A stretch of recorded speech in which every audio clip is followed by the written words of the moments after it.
Hello students, now we have to start the chapter that is federalism. ठीक है, तो हमने लास्ट चैप्टर में लास्ट लेक्चर में हमने डिस्कस किया था कि व्हाट मेक्स इंडिया फेडरल, है ना। तो उसमें हमने देखा था कि कॉन्स्टिट्यूशन ने बाकायदा पावर का डिवीज़न कर दिया है ना, कि किसको कितनी पावर मिलेगी, या वर्क का डिवीज़न कर दिया है जिससे कि कोई कॉन्फ्लिक्ट ना हो और आपस में किसी भी तरह की कोई प्रॉब्लम क्रिएट ना हो। ठीक है, लेकिन इंडिया में हर स्टेट को इक्वल पावर मिली हुई है क्या? नो, मिली हुई है। आपने देखा, मैंने बोला था ना लास्ट लेक्चर में कि आप जरा इस पर रिसर्च कीजिए। नहीं मिली हुई है। क्यों नहीं मिली हुई है? देखो बच्चों, पहले तो इसका एग्जाम्पल हम जम्मू एंड कश्मीर देते थे, है ना, कि जम्मू एंड कश्मीर के पास बहुत स्पेशल पावर्स हैं, they have their own constitution, their own flag. लेकिन अब क्योंकि लास्ट ईयर 2019 में वो जो एक स्पेशल एक्ट था वो हटा दिया गया है 370, तो अब जो जम्मू कश्मीर है उसके पास अभी भी कंपैरेटिवली कुछ स्पेशल पावर्स हैं, बट वो अब बाकी की स्टेट्स के जैसे ही इक्वल हो गया है। पहले तो वहाँ पर ना तो कोई जमीन खरीद सकता था, वहाँ के लोग आपस में एक दूसरे को ही जमीन बेचेंगे, कोई भी नया बिजनेस वहाँ कोई नया व्यक्ति शुरू नहीं कर सकता था, चाहे वो इंडिया को ही बिलोंग करता हो। उनका अपना एक खुद का कॉन्स्टिट्यूशन था, उनके अपने अलग लॉज थे, रूल्स रेगुलेशंस थे। बट 370 एक्ट हटने के बाद से अब जो इंडिया का कॉन्स्टिट्यूशन है वो ही वहां पर एप्लीकेबल है। ठीक है, तो अब केवल एक ही स्टेट तो नहीं था जिसके पास पावर्स नहीं थी या जिसके पास स्पेशल पावर्स थी। ऐसे इंडिया में बहुत से स्टेट्स हैं। ठीक है, यूनियन टेरिटरीज का नाम तो आपने सुना ही है। What is union territories? हम देखते हैं ना, इंडिया में 28 स्टेट्स, और अब प्रेजेंटली कितनी टेरिटरीज हो गई हैं यूनियन टेरिटरीज? 9 union territories. तो अब ये जो 9 यूनियन टेरिटरीज हैं, इनके पास क्या पावर्स हैं? बच्चों, ये जो यूनियन टेरिटरीज हैं, ये जो सेंट्रल गवर्नमेंट है उसके अंडर में काम करेंगी, यानी कि ये एक बहुत ज़्यादा बड़ी यूनिट्स नहीं हैं कि उनको एक इंडिपेंडेंट स्टेट बनाया जाए, तो उन्हें सेंट्रल गवर्नमेंट के अंडर में रखा गया है, यानी कि वो सेंट्रल गवर्नमेंट के अकॉर्डिंग ही काम करेंगी। वहाँ पर होंगे इलेक्शंस भी होंगे, वहाँ पर बाकायदा वर्किंग के लिए लेजिस्लेटिव काउंसिल भी बनेगी, सारा काम होगा, लेकिन जो पावर्स हैं वो पावर्स उन्हें सेंट्रल गवर्नमेंट से मिलेंगी। यानी अपने बड़े डिसीजन लेने के लिए they have to look to the central government. ठीक है, इसके अलावा हमारे कॉन्स्टिट्यूशन मेकर्स ने इंडिया को फेडरल बनाए रखने के लिए एक और बहुत बड़ा काम किया कि कॉन्स्टिट्यूशन में चेंज कर पाना पॉसिबल नहीं है, बहुत इजी नहीं है। हम बहुत सारे एग्जाम्पल्स पढ़ते हैं कि कॉन्स्टिट्यूशन में चेंज करके फला कंट्री का प्रेसिडेंट जो है वो डिक्टेटर बन गया या उसने अपनी पावर इंक्रीज कर ली। इंडिया के बारे में ऐसा कभी नहीं आता। क्या इंडिया में इतने इंटेलिजेंट प्रेसिडेंट प्राइम मिनिस्टर्स नहीं हुए हैं? हुए हैं, लेकिन हमारे कॉन्स्टिट्यूशन मेकर्स वो और भी इंटेलिजेंट थे। उन्होंने पहले ही ऐसे प्रोविजंस कॉन्स्टिट्यूशन में डाल दिए जिससे कि कोई भी प्रेसिडेंट या प्राइम मिनिस्टर अपनी पावर को नहीं बढ़ा सके। यानी जो कॉन्स्टिट्यूशन है, कॉन्स्टिट्यूशन क्या है? It's a supreme power. Constitution क्या है? सुप्रीम पावर है। कैसे सुप्रीम पावर है? बिना कॉन्स्टिट्यूशन की मर्जी के हमारी कंट्री के लीडर्स कुछ भी नहीं कर सकते। वो उसको थोड़ा बहुत मॉडिफाई कर सकते हैं, लॉज में चेंज कर सकते हैं, लॉ की बात नहीं कर रहे हैं, हम बात कर रहे हैं कॉन्स्टिट्यूशन के बेसिक फंडामेंटल फॉर्मेशन की। ठीक है, जो बेसिक फंडामेंटल फॉर्मेशन है कॉन्स्टिट्यूशन का, यानी कि किसको कितनी पावर दी जाएगी या कोई भी लीडर कितनी पावर्स का यूज कहाँ तक कर सकता है, कब किसकी पावर इंक्रीज होगी, कब किसकी पावर कम हो जाएगी। ये सारी चीज़ें कॉन्स्टिट्यूशन फ्रेमर्स ने ऑलरेडी फ्रेम की हुई हैं। हम पढ़ते हैं ना अपनी क्लासेस में भी, गवर्नर बनने के लिए ये सारे क्वालिफिकेशंस होनी चाहिए, फिर उनकी पावर्स क्या होनी चाहिए, किसको रिपोर्ट करते हैं, प्रेसिडेंट क्या क्या काम करता है, ये सब हम पढ़ते हैं अपने अपने अलग अलग क्लासेस के अंदर। तो इसमें क्या दे रखा, क्यों दे रखा है ये, क्योंकि ये फिक्स है बच्चों, अकॉर्डिंग टू कॉन्स्टिट्यूशन ऐसा ही होना है। अगर उसमें कुछ चेंज करना पड़े तो वो चेंज करने के लिए बाकायदा पार्लियामेंट की एक मीटिंग होगी। अब आप कहोगे मीटिंग तो लॉ बनाने के लिए भी होती है मैडम, इसमें कौन सी बड़ी बात है ना।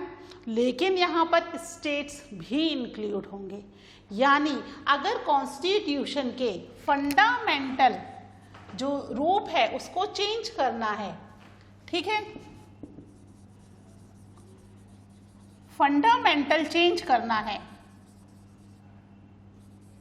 तो फंडामेंटल चेंज करने के लिए क्या करना पड़ेगा, सबसे पहले तो पार्लियामेंट के जो दोनों हाउसेस हैं, कौन कौन से हाउसेस हैं, लोकसभा एंड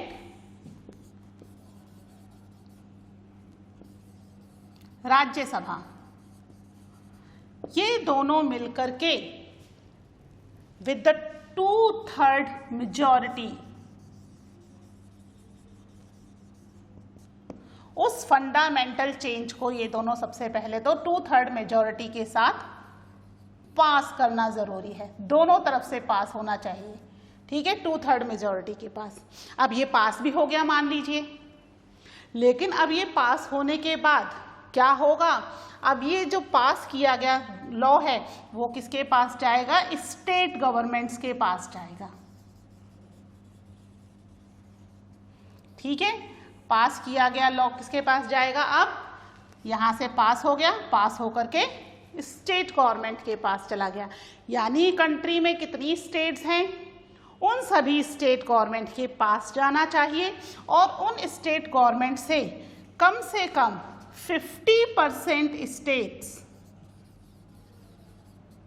ठीक है, 50% स्टेट्स इसको पास कर दें विद 2/3 मेजॉरिटी, यानी उन 50 यानी सारे स्टेट्स में बाकायदा वहां की जो भी विधानसभा है वहां पर बाकायदा ये बिल पेश होगा, वहां पर वोटिंग होगी, 2/3 मेजॉरिटी से पास होगा, तो फिर वो ये एक्सेप्टेंस पार्लियामेंट को भेजेंगे।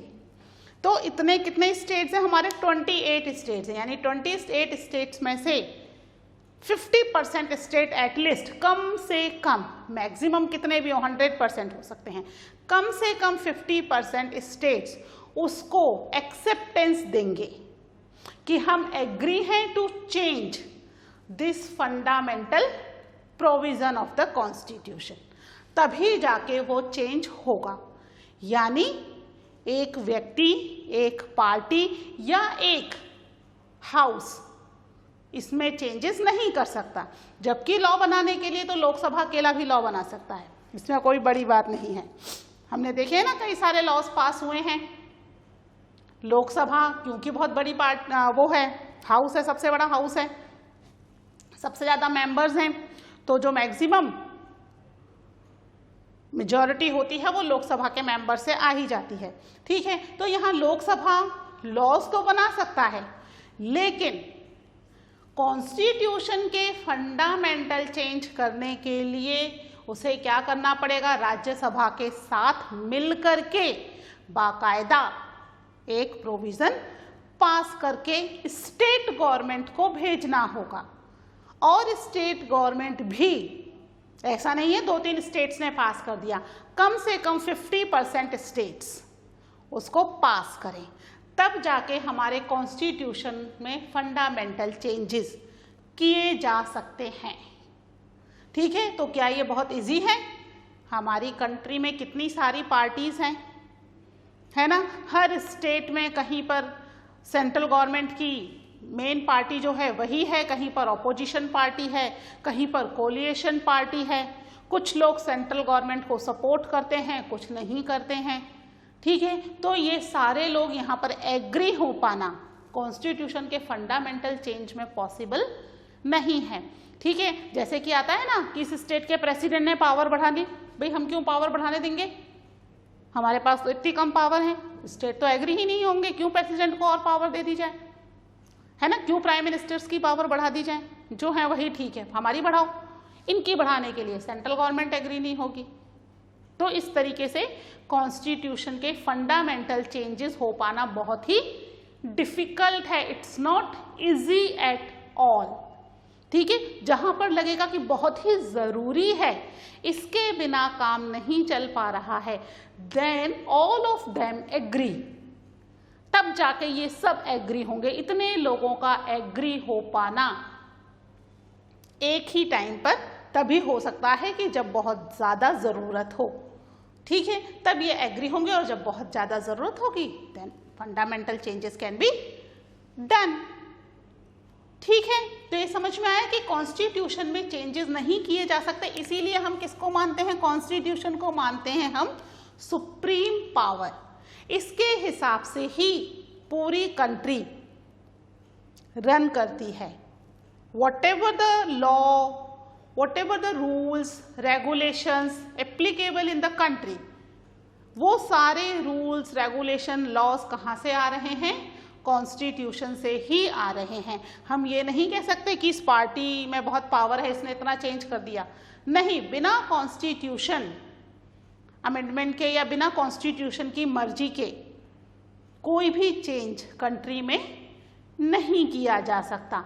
और हर लॉ को बनाने के लिए 2/3 मेजॉरिटी होना जरूरी है, ठीक है। इसको रब कर दूँ, मैंने आपको एक्सप्लेन करने के लिए किया था, वो मेरे को लगता है आपको अच्छे से एक्सप्लेन हो गया होगा कि अगर कॉन्स्टिट्यूशन में मेजर चेंज करना है, लॉ की बात नहीं कर रहे हैं, मैं बार बार आपको रिमाइंड करा रही हूँ, है ना, लॉ अलग है, ठीक है। मेजर चेंज, फंडामेंटल चेंज करना है तो उसके लिए बाकायदा बहुत बड़ा procedure they have to follow, okay.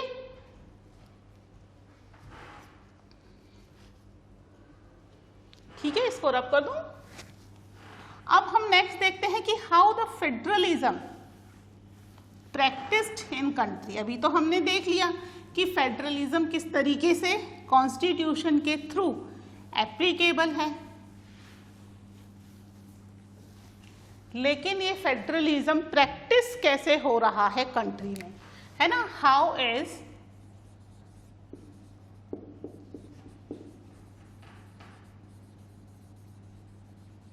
Federalism practised.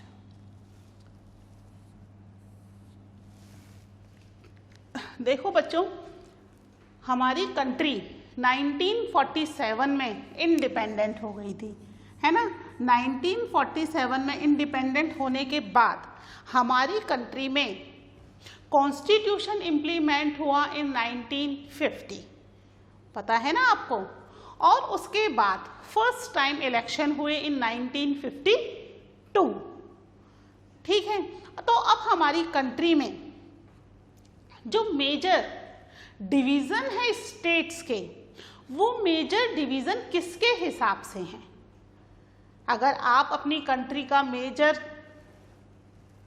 वो देखोगे कि भाई जो स्टेट्स हैं, अधिकतर स्टेट्स जो हैं वो किसके हिसाब से डिवाइड किए गए हैं, they are divided according to the language, linguistic basis पर जो है हमारे स्टेट्स डिवाइडेड हैं। 1947 से लेकर के 2006 तक कई सारे स्टेट्स क्रिएट भी हुए, कुछ स्टेट्स मर्ज हुए, कुछ स्टेट्स सेपरेट हुए, ठीक है। तो ये जो स्टेट्स बने, most of them are based on linguistic line.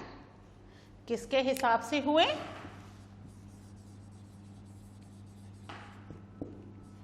Linguistic policies के हिसाब से, ठीक है। लिंग्विस्टिक पॉलिसी क्या है, लैंग्वेज, लिंग्विस्टिक का मतलब है लैंग्वेज, कंफ्यूज मत होना, है ना, यानी लैंग्वेज के ऊपर बेस्ड हमारे स्टेट्स बने। जैसे गुजरात गुजराती स्पीकिंग पीपल, है ना, Rajasthan Rajasthani speaking people, Punjab Punjabi speaking, Haryana Haryanvi speaking, है ना, तमिलनाडु, ठीक है, तमिल स्पीकिंग। तो बहुत सारे स्टेट ऐसे ही हैं जो लिंग्विस्टिक लाइन पे, मैं ये नहीं कह रही हूँ कि सारे स्टेट, मैक्सिमम स्टेट, और जो लिंग्विस्टिक लाइन पर नहीं है वो स्टेट अपने कल्चर, अपनी एथेनिसिटी और अपने ट्रेडिशन, ठीक है, एथेनिसिटी और ट्रेडिशन के हिसाब से क्रिएट किए गए हैं। एथेनिसिटी मतलब हमने पहले देखा था एथेनिक की डेफिनेशन पावर शेयरिंग वाले चैप्टर में,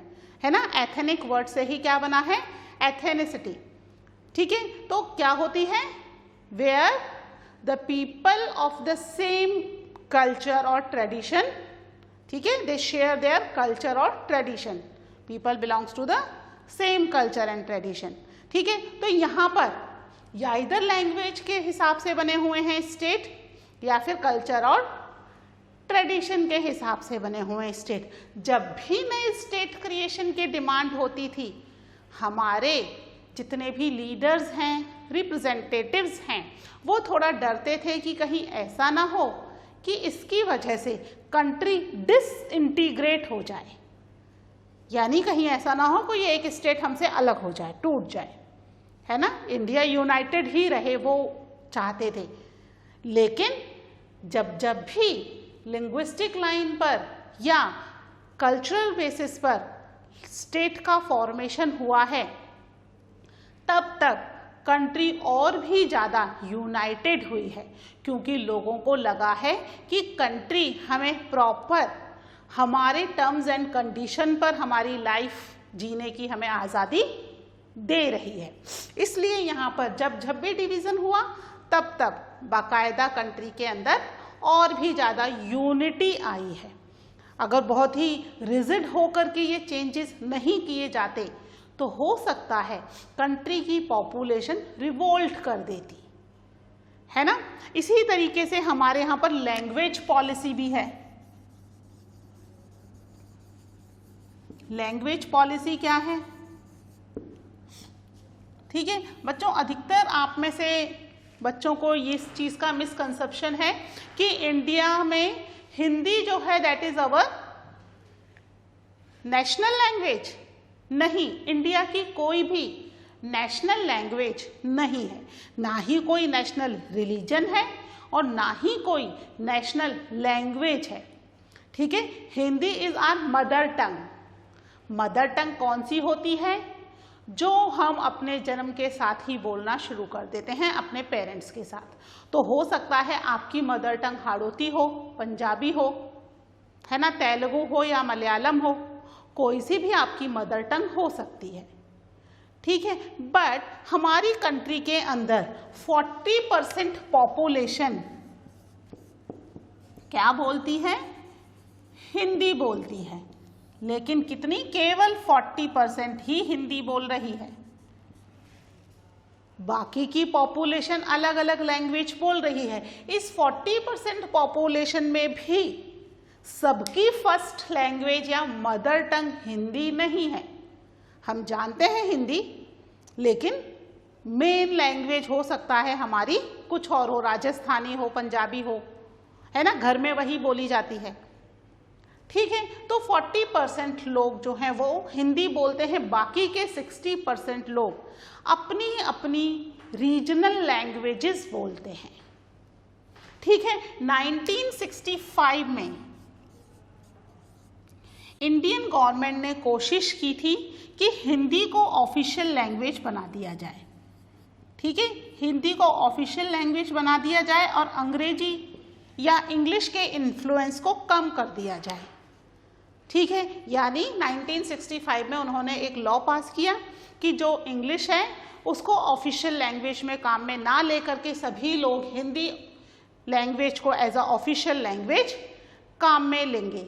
लेकिन सभी लोग हमारी कंट्री में हिंदी नहीं जानते। अगर आप साउथ इंडिया की तरफ जाओगे तो आप देखोगे कि वहाँ के लोग बिल्कुल भी हिंदी नहीं जानते, ठीक है, वो या तो अपनी रीजनल लैंग्वेज बोलते हैं, Tamil, Malayalam, Kannada, whatever it is, या फिर वो इंग्लिश समझते हैं। क्योंकि हम बहुत सालों तक ब्रिटिशर्स के अंडर में रहे हैं, है ना, अंग्रेजों का रूल रहा है, तो इंग्लिश जो है वो जानते हैं वहां पर व्यक्ति। ठीक है, तो अब वो हिंदी तो जानते ही नहीं हैं, तो किस तरीके से हिंदी को वो as a official language accept कर लेंगे। तो यहाँ पर जब 1965 में ये जो लॉ आया, इसकी वजह से तमिलनाडु,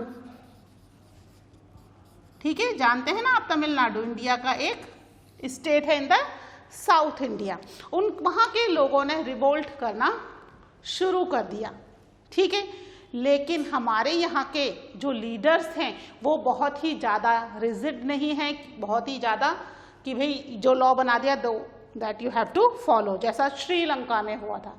याद है श्रीलंका की कहानी ना, सिन्हाला को ऑफिशियल लैंग्वेज डिक्लेयर कर दिया था और फिर तमिल लोगों ने ही वहाँ पर भी रिवोल्ट किया था। कंडीशन ये हो गई थी, सिविल वॉर हुई और कंट्री दो भागों में डिवाइड होने तक की नौबत आ गई, इतना ज़्यादा प्रॉब्लम वहाँ हुआ। तो हमारे यहाँ के जो लीडर्स हैं वो इस मामले में थोड़े फ्लेक्सिबल थे, तो उन्होंने तुरंत ही ये जो लॉ बनाया था 1965 को, इसको हटा दिया, चेंज कर दिया। चेंज करके क्या कर दिया उन्होंने कि अब हिंदी को ऑफिशियल लैंग्वेज ले सकते हैं, हिंदी के अलावा इंग्लिश। ठीक है, अब ऑफिशियल लैंग्वेज लेने के लिए क्या कर दिया उन्होंने, हिंदी के साथ साथ Hindi as well as English as well as their regional language। ठीक है, रीजनल लैंग्वेज को they can use as a official language. ठीक है, हिंदी, इंग्लिश और रीजनल लैंग्वेज। तो बहुत सारे स्टेट्स हमारे यहाँ के वो अपनी रीजनल लैंग्वेज में ही काम करते हैं। आप पंजाब जाओगे तो सारा काम पंजाबी में होता है ना, वो नहीं यूज करते हिंदी इंग्लिश, उनकी इच्छा। और हमारे कॉन्स्टिट्यूशन ने तो ये आज़ादी दे ही दी कि आप अपना जो लैंग्वेज है वो आप अपनी मर्जी के हिसाब से चूज कर सकते हो। ठीक है, 1965 में तो हिंदी को एज अ ऑफिशियल लैंग्वेज लेने का रूल बना था, जो कि बाद में अमेंड हो गया, चेंज हो गया। ठीक है, क्यों हुआ, because of the people of Tamil Nadu, they start revolt. ठीक है, तो अब ये रीजनल लैंग्वेज भी कितनी, अगर इंडिया का सर्वे किया जाए तो यहाँ पर 2200 से ज़्यादा लैंग्वेजेस बोली जाती हैं। और अगर हम मेन लैंग्वेज की बात करें तो 114 मेन लैंग्वेजेस हैं। इतनी सारी लैंग्वेजेस में काम होगा तो बहुत ही डिफिकल्ट हो जाएगा। तो फिर हमारे कॉन्स्टिट्यूशन मेकर्स ने एक लिस्ट बनाई। ठीक है, एक लिस्ट प्रिपेयर की, उस लिस्ट के हिसाब से उसमें मेन लैंग्वेजेस को, जो मैक्सिमम लोग बोल रहे थे, है ना, मेन लैंग्वेजेस को उसमें इंक्लूड कर लिया गया। ठीक है, तो टोटल जो लैंग्वेजेस इंक्लूड हुई दैट वाज 22 लैंग्वेजेस। ठीक है, 21 प्लस एक हिंदी, यानी कितनी हो गई, 22 शेड्यूल्ड लैंग्वेज। शेड्यूल्ड, मैं इसको ऑफिशियल को मिटा देती हूँ यहाँ से, 22 शेड्यूल्ड लैंग्वेज हो गई।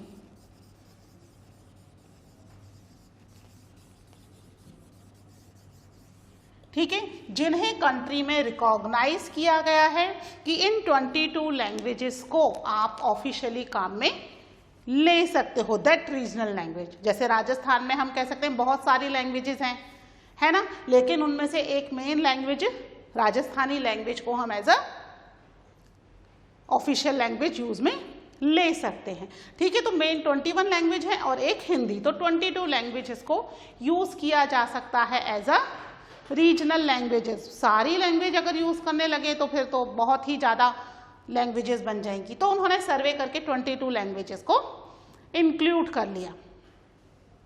ठीक है, तो अब अगर आप सेंट्रल गवर्नमेंट का कोई एग्जाम देते हो गवर्नमेंट जॉब के लिए, तो उसमें आपको वो 22 लैंग्वेजेस शो करता है कि आप किस लैंग्वेज में एग्जाम देना चाहते हो। ठीक है, सेंट्रल गवर्नमेंट का कोई भी एग्जाम। तो यानी कि सारी की सारी लैंग्वेजेस में से आपको जो अच्छे से आती है, आप बहुत ज़्यादा कंफर्टेबल जिस लैंग्वेज में हो आप उसको ऑप्ट कर सकते हो। जरूरी नहीं कि आप हिंदी को या इंग्लिश को ऑप्ट करो। आप अपनी लोकल लैंग्वेज अगर आपको अच्छे से लिखनी पढ़नी और बहुत ज़्यादा अच्छे से समझ में आती है तो आप उसको भी ऑप्ट कर सकते हो। ठीक है, बहुत सारे स्टेट्स ने भी ये किया हुआ है कि उनके यहाँ पर जितने भी एग्जाम्स हैं उन एग्जाम्स को देने के लिए either people know Hindi, English और देयर रीजनल लैंग्वेज।